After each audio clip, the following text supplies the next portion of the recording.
Welcome back to my 1v1 Arena tier list video series. In the last video I talked about the A tier civs, and we're going to be moving on to the next tier of civs to talk about, which is the B tier. So let's get into it. So when I think of B tier civs, I'm thinking of civs that often have multiple flaws that keep them from being in higher tiers. But that being said, they're still quite strong in their own right, and they can certainly challenge the civs in higher tiers at certain points in the game. So with that in mind, civ number 1 in my B tier is the Magyars. Magyars is also another one of my top 5 favorite overall civs. You can kind of think of them as similar in playstyle to the Huns, because they specialize in cavalry as well as cav archers and that sort of thing. They're a bit more pop efficient than Huns are in the late game because of their unique unit, the Magyars, as well as their statistically superior heavy cav archers with the recurve bow tech, making them arguably the best cav archers in the game once you can get up to them, although Turks might have something to say about that in post-Imperial Age as well. So I think one of the things that Magyars have going for them on this map is that they have some of the best scouts and later on perhaps even light cav as well as knights for securing map control and going aggressive. Much like Franks in the previous tier, Magyars, their own cavalry are strong for taking map control for a different reason, and that's because they get the blacksmith attack upgrades for free.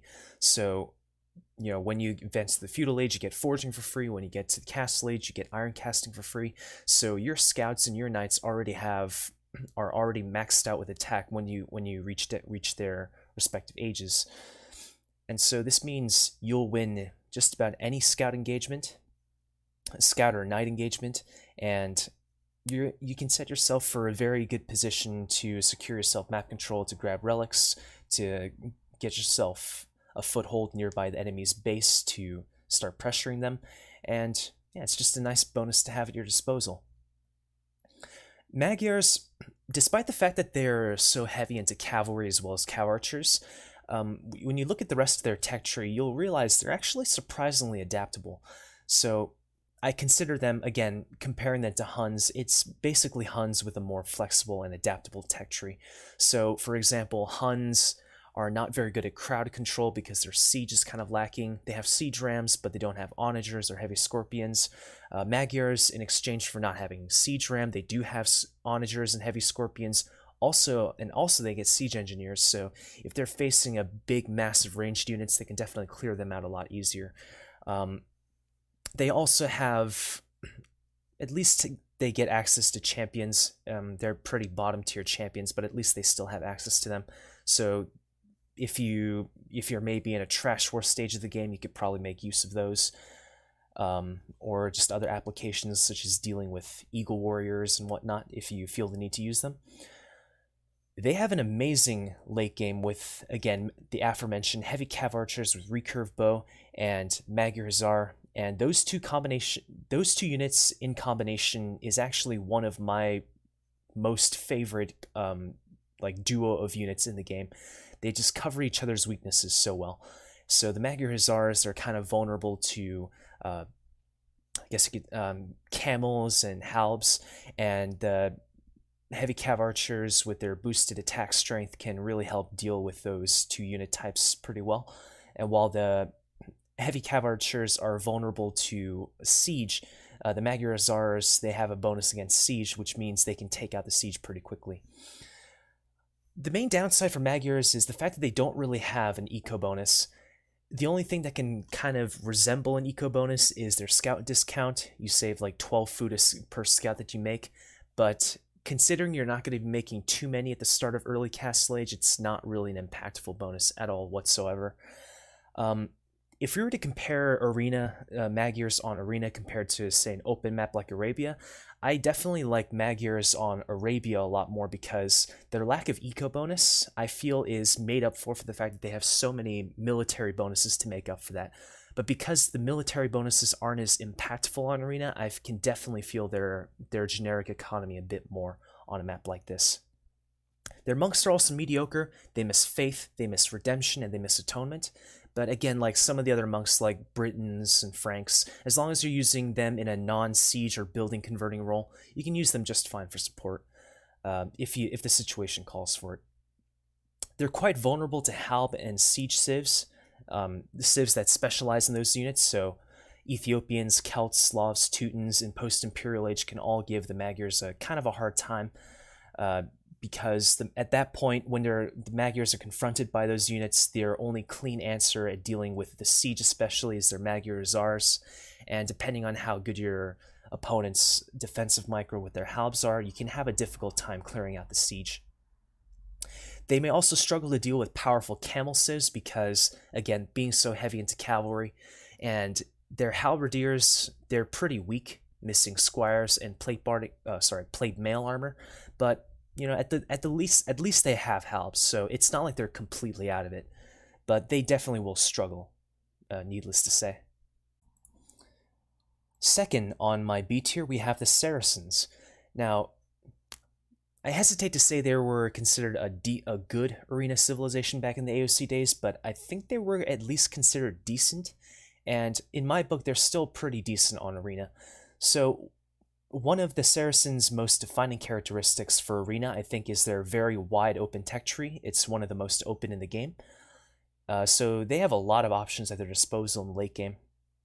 So they have great archers, they have strong camels, some of the best camels in the game with the zealotry technology. They have a full monk tech tree, one of only 3 civs in the game to have that, as well as an almost full siege tech tree, just missing the heavy scorpion upgrade. They can also execute the fastest possible smush in the game, utilizing their market bonus. And if executed correctly, I think you might be able to go up as early as 21 plus 2 if memory serves me right. Maybe even 20 plus 2. I don't remember the specifics, but it's around there. I'm in the ballpark. That market bonus especially can also help this civ make unit transitions better, because your resource trade between like wood gold, food gold, things like that, it's almost to a 1v1 ratio. So if you're in an emergency situation where you're facing a lot of pressure by a certain kind of unit or anything like that, then you can make use of the market to reshuffle your economy so you can make a proper tech switch to answer what your opponent's throwing at you if the situation calls for it. Saracens, though, their shortcomings shouldn't be new to any experienced AoE 2 player. So the main one is the fact that they don't have a real eco bonus. The Saracen market, which I'd been kind of praising just a little while ago, while it's a nice bonus to have, when you compare it to other strong economy bonuses of the civs and S and even A tiers, the Saracen market just really doesn't hold a candle to those kinds of bonuses. For example, the Teutons or the Slav farm bonuses from the S tier, or from the A tier, the Britons faster shepherds and cheaper TCs, things like that. So it's, again, the Saracen market bonus, it's nice to have in a pinch, but it won't make up for the superior economy bonuses that many other civilizations have.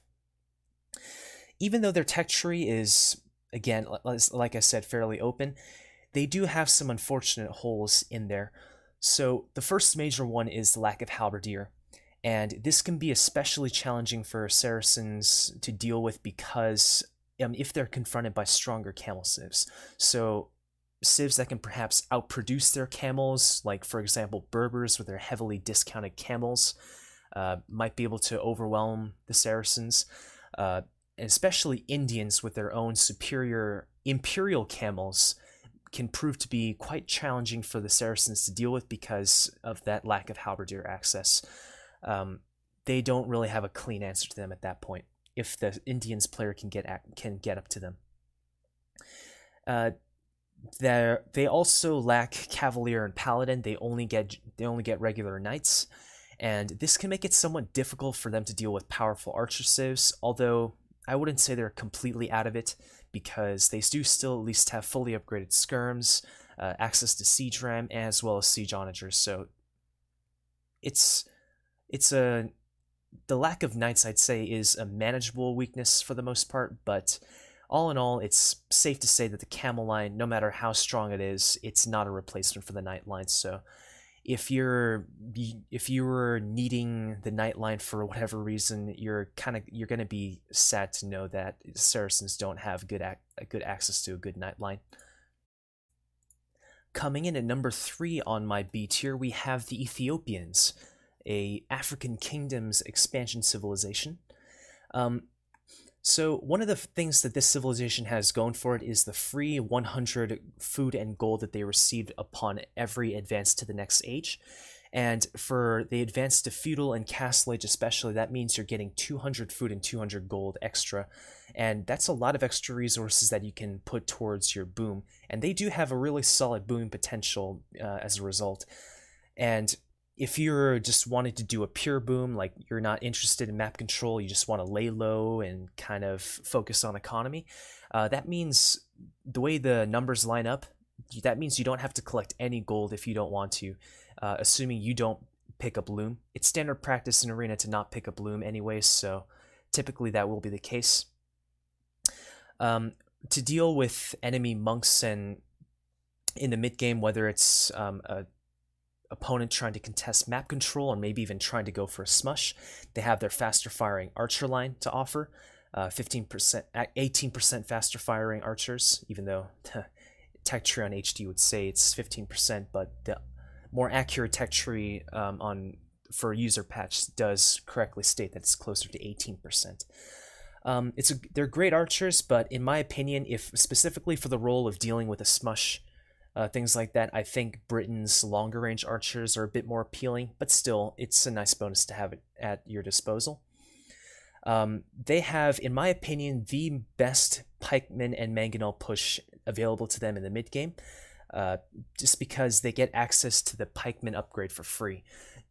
That upgrade is very expensive, costing 215 food and 90 gold, and if you're trying to rush with those units, that means you're going to be going up on a pretty fragile economy, anywhere between maybe 23 plus 2 or 20 to 25 plus 2.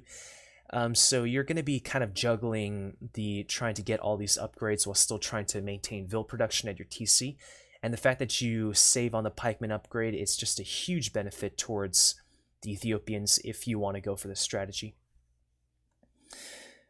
They also have a very powerful late game, and they have a perfect siege tech tree as well as their torsion engine's unique tech to look forward to.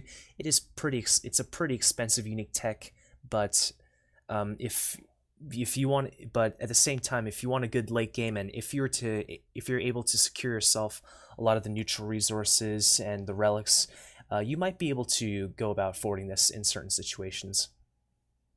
They also have their halbs, which they can tech into easier because they already had pikemen teched into them for free, and halb's not too difficult to research. 300 food, 600 gold, so that can be a nice little addition to complement your siege. And as a bit of range support, in addition to your siege, you also have your faster firing arbs in the game, the fastest firing in the game, because they get not only their 18% faster firing archer bonus, but also the thumb ring technology on top of that. Ethiopians, their main downsides is the fact that, one, their monks are pretty weak without redemption and block printing. They get every other technology, but those two techs are pretty important for monks, in my opinion, and so you won't be using their monks for a whole lot other than just as a minor defensive measure, as well as being able to grab the relics. It's not like you're going to be smushing with the civ most of the time, unless you want to for some reason. Their cavalry is seriously lacking without bloodlines or plate barding armor. This means that even though when you look at their stable tech tree in isolation, they have a good variety of cavalry. They get cavaliers, heavy camels, and hussars, but none of these units really shine as a result of these missing technologies, so their use is going to be pretty situational, to say the least. This civilization, I mean, arbalests, halberdiers, and siege is a pretty well-rounded army composition that can deal with most things in the game, but if there's one thing that combination of units might struggle to deal with is against strong and fast infantry units, whether it's unique units or just unique, just unique infantry units that are available to certain civilizations. Like, for example, I'm thinking of Eagle Warriors from the Native American civilizations because they can deal with all three of those unit types pretty convincingly. The Celts, Woad Raiders, because they move very quickly. Still somewhat vulnerable to archers, but they can close the distance with the arbalests pretty quickly and do pretty severe damage to them. Huskarls, and I think this is probably their main weakness. Without champions or hand cannoneers and things like that, I think the Ethiopians would struggle against Huskarls the most. And also Mali and Champskarls can also give them a bit of a hard time, although, I mean, it's not like Champskarls are impervious to arrows, but they definitely are pretty resistant, so they can resist the arbalest shots pretty decently, and I think at that point, Ethiopians might have to rely on things like their Shotel Warriors, their Shotel Warrior unique unit, or maybe even Heavy Scorpions. So all these things can give the Ethiopians a hard time, but otherwise, this is a pretty solid civilization. I'm usually happy to see them. And yeah, it's just a nice, solid, all-around mid-tier civilization. Coming in at number 4 in my B tier, we have the Chinese, a civilization that's been coming into its own pretty recently on open maps, and they're still reasonable on closed maps like this, like on Arena, but I wouldn't say they're quite top tier. So, like some other civilizations in this game, like Saracens in their same tier, or Byzantines from A tier, they have a really solid tech tree. It's nice and open. You have a lot of options at your disposal. Great archers, decent infantry, decent cavalry, decent siege, and so they have a lot of apps. They have quite a few options available to them. Their monks are pretty reasonable for smushing, although I wouldn't say they have a ton of use much later than that, because they have a solid monastery tech tree, but they do miss block printing, and that can make their monks quite vulnerable to converting units later on in the game. They have a decent booming basis with a cheaper ecotechs as a result of their cheaper technology bonus that increases as you age up. So they get 10% discount on their technologies in feudal age, and they get 15% discount on all their technologies in the castle age. And they also get slightly longer lasting farms as a result of their team bonus that gives 45 extra food for your farms. And the way the Chinese start is set up with your extra villagers, you can actually even be about one villager ahead over generic civilization, assuming you have an ideal start. They have a reasonably strong late game with access to their Chukonu unique unit, which is the sort of cornerstone to Chinese late game, because it's a foot archer that fires multiple arrows in rapid succession every volley, and this can result in very high damage output against even high pierce armor units targets, which are usually the bane of archers, but Chukonu can definitely hold their own against those kinds of units a lot better. As mentioned, they have good infantry, so they have fully upgraded champions and halberdiers that they can use to support their Chukonu. Also decent cavalry.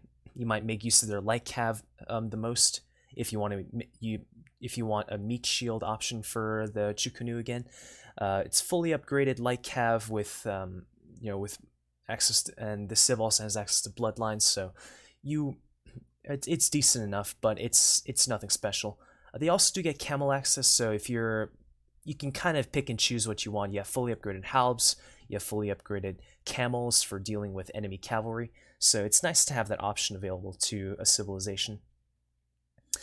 The Chinese's main downside is their infamous weakness to onagers and SO, because they have no access to the siege engineer's tech, they don't have a Sar or paladin at their stable, and they don't have block printing for their monks or bombard cannons. And this means that if they're confronted with a decent number of onagers, preferably with siege engineers, or worse, even siege onagers, they're going to have a really hard time clearing them out properly. Their only chance at that point is to stall out with their bombard towers, some of the better bombard towers in the game with their Great Wall unique tech, but it is not I think that's all they can do. It's stall. It's not like It's not like they're going to have a very easy time pushing against mass siege onagers. The main problem with using bombard towers, though, is the fact that they cost stone as well as castles, which obviously you need to create their Chukunu unique unit, and it's going to conflict with Chukunu production. And without that unique unit, that means the Chinese late game, it's decent, but it's nothing special. So it can be kind of tough for the Chinese in those situations. And a weakness to onagers, if arena were some kind of open map, that wouldn't be a concern, because that really wouldn't be much of a concern, because open map, there's a lot of space to run around. So even if you're confronted with onagers, you don't necessarily have to take that army head on. You can probably stall at one position. Maybe you can camp a hill with a couple castles or some bombard towers to defend, while you raid your opponent's eco from behind with light cav. But on arena, that's not as easy to do, because there's not nearly as much space to run around. It's a bit more difficult to get into your opponent's economy because of the huge volume of trees that surround the map. You'll probably have to either wait for your opponent to have overchop, or maybe tech into onager to do an onager cut so that you can get into their economy. And that this weakness to onagers does matter a lot on a closed map like this. And if they're paired up with halbs, that basically is the death of the civilization. I can't tell you how many times I have spectated games of 2K plus arena players, great arena players, and when they were playing Chinese and they were confronted with that combination of units, they just absolutely folded. They knew that there was nothing they can do, and they just completely tapped out. It was pretty depressing to see, honestly. I consider their late game to be strong, but not quite as powerful as many of the civilizations in S or A tier, and even the 3 civilizations in front of them, Magyars, Saracens, Ethiopians. I think they just have some more population efficient answers, population efficient options for the late game compared to the Chinese.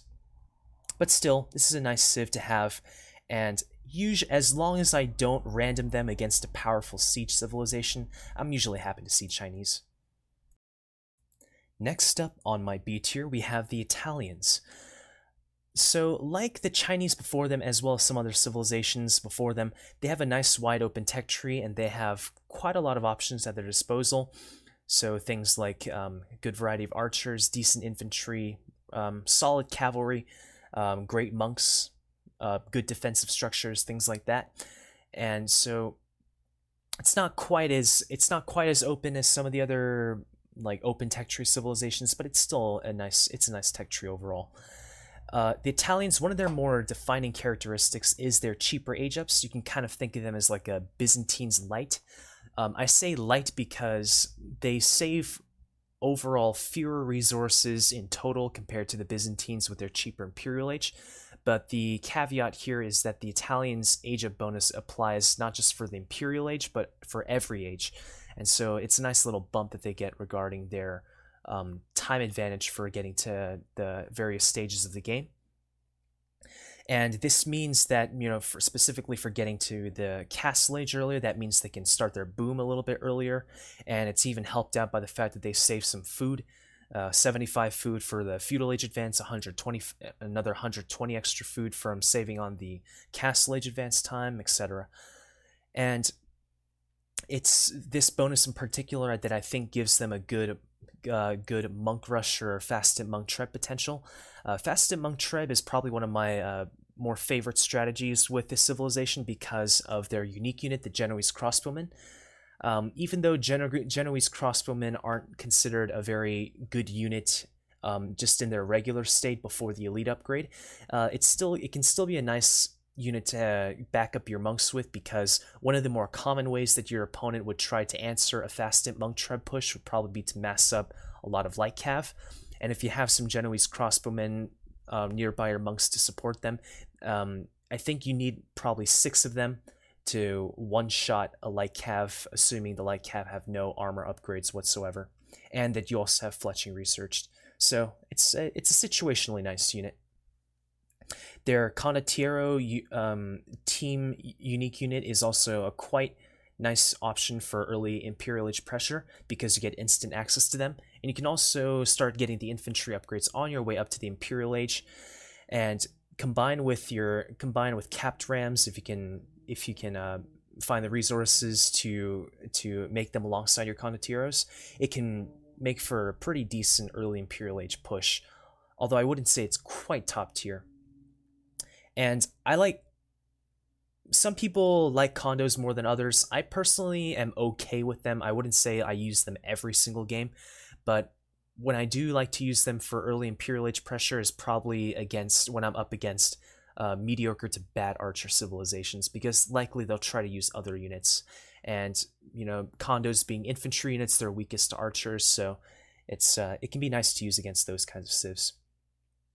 They have favorable matchups against gunpowder heavy civs, like in my S tier Turks and Portuguese, because of access to this unit.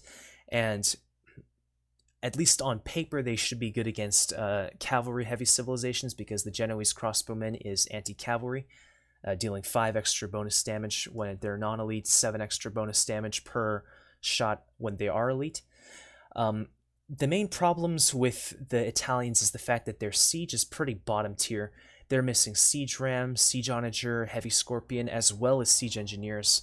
So this means their only somewhat high point of their siege is their bombard cannons, which do get a nice discount with the civilization's cheaper gunpowder civ bonus.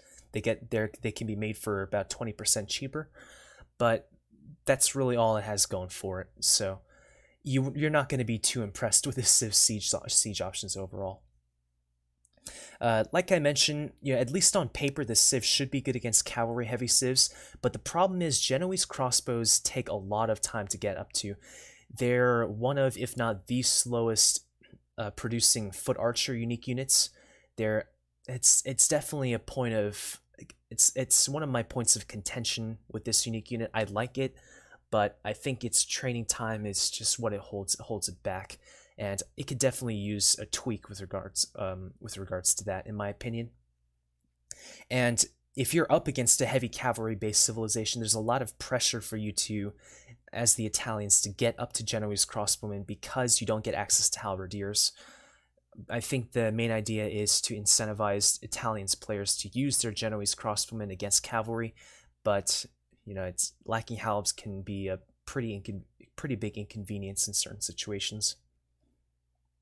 As well, their main economic bonus being their cheaper AGEPs. It really just doesn't compare to the more powerful economy bonuses of most of the S and A tier civs. It's a nice bonus to have, but it's not overwhelming, and I wouldn't say this civilization is particularly overbearing on this map, although I still consider them to be decent enough to be in B tier. Up next on my B tier, we have the Vikings.